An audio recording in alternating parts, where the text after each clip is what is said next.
It has been a week with plenty of Notre Dame football news. We got some new updates to share in this video with Blue and Gold Tyler Horkin.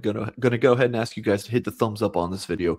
Of course, subscribe to the Blue and Gold YouTube channel for more content. Go to blueandgold.com for so much more on all of the items in this video and other relevant Fighting Irish, news and updates.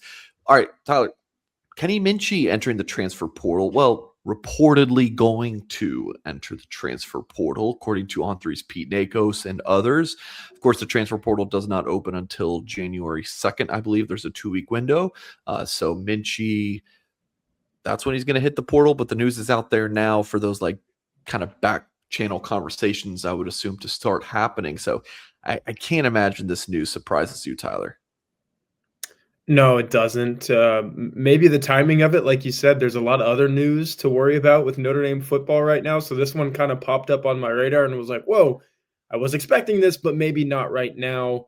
But you have to put it in the context of Notre Dame's season coming to a conclusion with the news that Notre Dame would be opting out of the Pop-Tarts Bowl. So this kind of stuff will now get set into motion pretty quickly. You're going to hear about some guys who are foregoing eligibility to enter the NFL draft and all that stuff. So as it relates to Minchey, though, yeah, it's not surprising because this is a guy that has the tools to be a starting quarterback in college football. He obviously lost the offseason quarterback competition to CJ Carr, but I commend Kenny Minchey for staying with the program, backing up CJ Carr all season long, and really being a good team player, because if anything would have happened to Carr and Notre Dame made this college football playoff push, obviously came up a little bit short.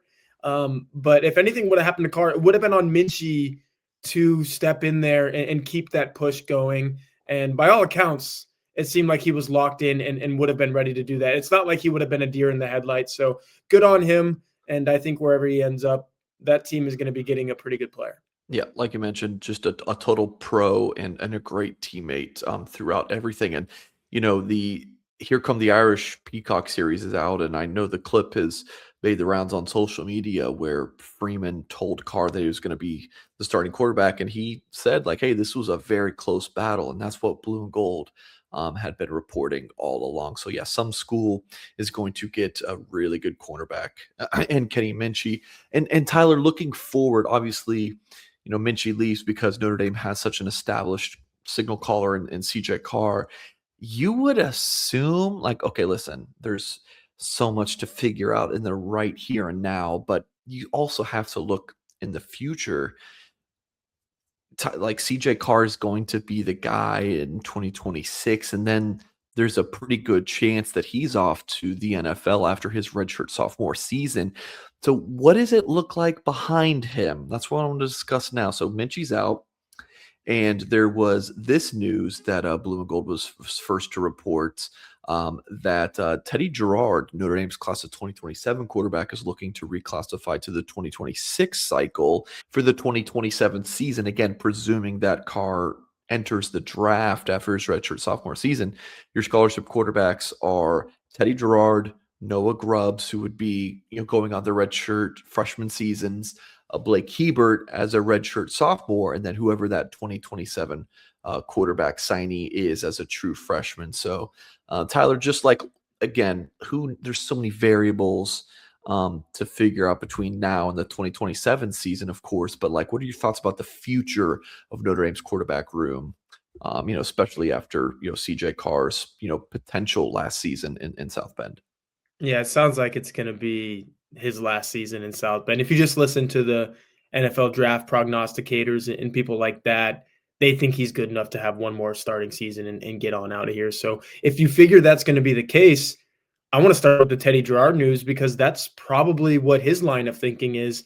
If I can get to South Bend a year early, learn the system, be top of mind for the coaches, just kind of do my thing there, then maybe I'll be on a faster track to being named a Notre Dame starting quarterback. Because you figure with CJ Carr starting next year, behind the scenes, it's going to be a lot of Blake Hebert, Jarrard, and Noah Grubbs kind of battling for positioning. You don't have a Tyler Buckner in there as this filler quarterback who, a lot of people thought he might have been Notre Dame's number 3 in line. Like, he might have been ahead of Blake Hebert had He something. was. He was. Yeah, like, if that was the case, you don't have that now. You have Hebert, you have Noah Grubbs, you have Teddy Jarrard. So I think that it's probably a three-way type of battle between those guys for someone to just nudge ahead. And if it's Hebert because he's got the experience edge 1 year over the other two guys, then great.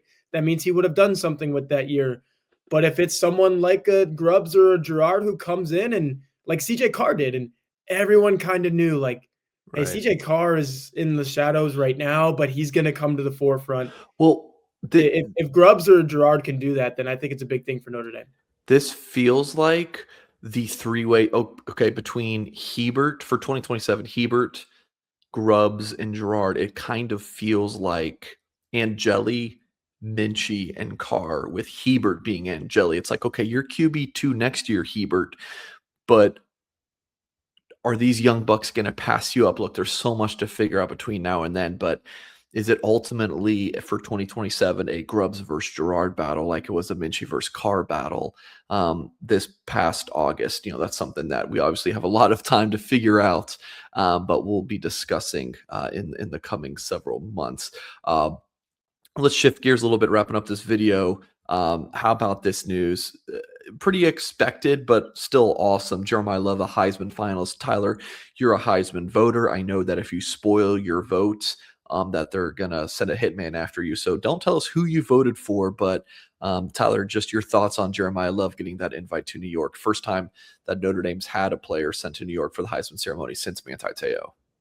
Yeah, I don't think the Heisman Trust is going to even so much as slap me on the wrist for saying that he deserves to be there. So that's where I'll start this conversation.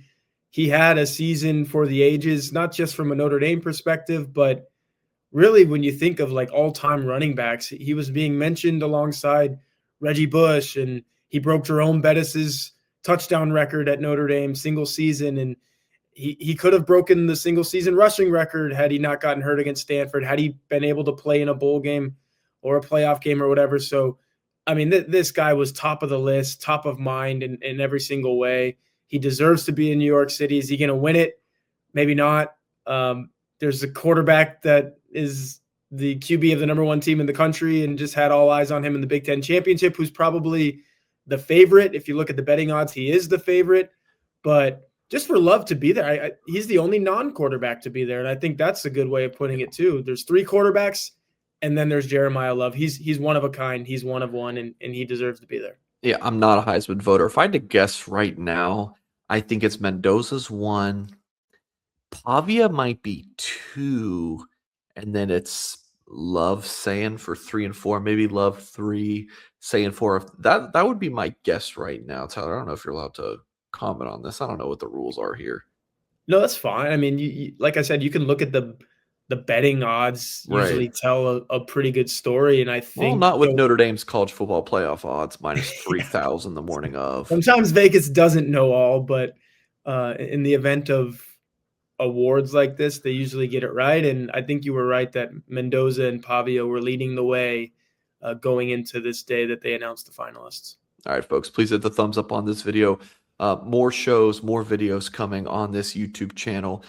Pete Bavacqua is going to have a press conference Tuesday afternoon. Maybe you're watching this video after that. So we'll have a video out, live shows throughout the week. So make sure you lock into this Blue and Gold YouTube channel. Of course, our website, blueandgold.com.